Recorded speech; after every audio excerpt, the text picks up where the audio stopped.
Hi everyone, welcome to Raju Surya world. నేనైతే మీ రాజీనండి. ఈరోజైతే తొలి ఏకాదశి కదండి. అందరికీ ముందుగా తొలి ఏకాదశి శుభాకాంక్షలు అండి.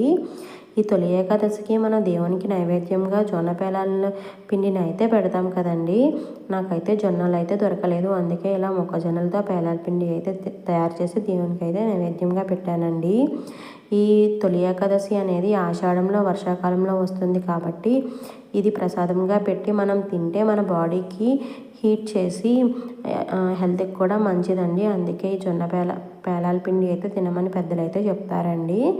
దీనికైతే నేను మొక్కజొన్నలు అయితే ఒక హాఫ్ కప్ అయితే తీసుకొని అవి కొంచెం గీ అయితే వేసుకొని ఇలా పేలాలు వచ్చే వరకు ఉంచుకున్నానండి. తర్వాత అయితే వీటిని ఒక మిక్సీ జార్లో అయితే వేసుకొని కొంచెం బరగ్గా అయితే రుబ్బుకొని పక్కన పెట్టుకున్నానండి. తర్వాత స్వీట్నెస్కి బెల్లం అయితే యాడ్ చేసుకోవాలి.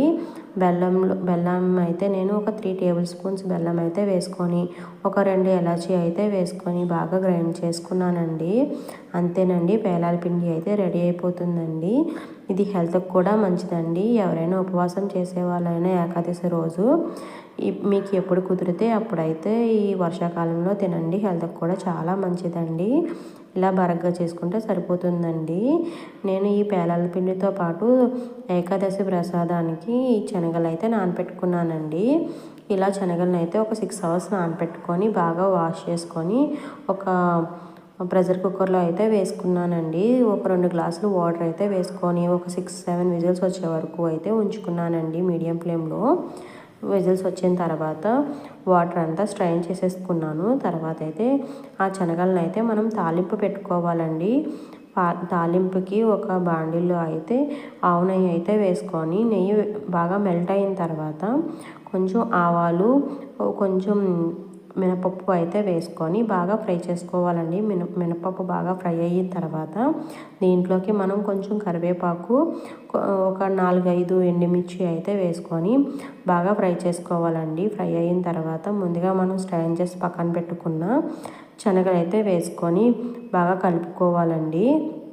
కలుపుకున్న తర్వాత కొంచెం ఒక 1/2 టేబుల్ స్పూన్ సాల్ట్ అయితే వేసుకొని బాగా కలుపుకుంటే మనకి శనగలు అనేవి ప్రసాదానికి రెడీ అయిపోతుందండి. ఇవి అమ్మవారికైనా స్వామివారికైనా ఎవరికైనా నైవేద్యంగా పెట్టచ్చండి. అంతేకాదండి, ఇప్పటివరకు మన ఛానల్ని ఎవరైనా సబ్స్క్రైబ్ చేసుకోకపోతే ప్లీజ్ సబ్స్క్రైబ్ చేసుకోండి, లైక్ చేయండి, షేర్ చేయండి అండ్ కామెంట్ చేయండి. ఈ తొలి ఏకాదశి రోజు ఇంకా మీరేం ప్రసాదం చేసుకున్నారో నాకైతే కామెంట్ బాక్స్లో చెప్పండి. ఎంతమంది ఉపవాసం చేస్తున్నారో వాళ్ళైతే లైక్ చేయండి. అందరికీ తొలి ఏకాదశి శుభాకాంక్షలు అండి. ఆ దేవుని దయ అందరి మీద కలిగి ఉండాలని మనస్ఫూర్తిగా కోరుకుంటున్నానండి. మన ఛానల్ సబ్స్క్రైబ్ చేసుకోవడం మాత్రం అస్సలు మర్చిపోవద్దండి. Thank you so much for watching this video. Bye bye.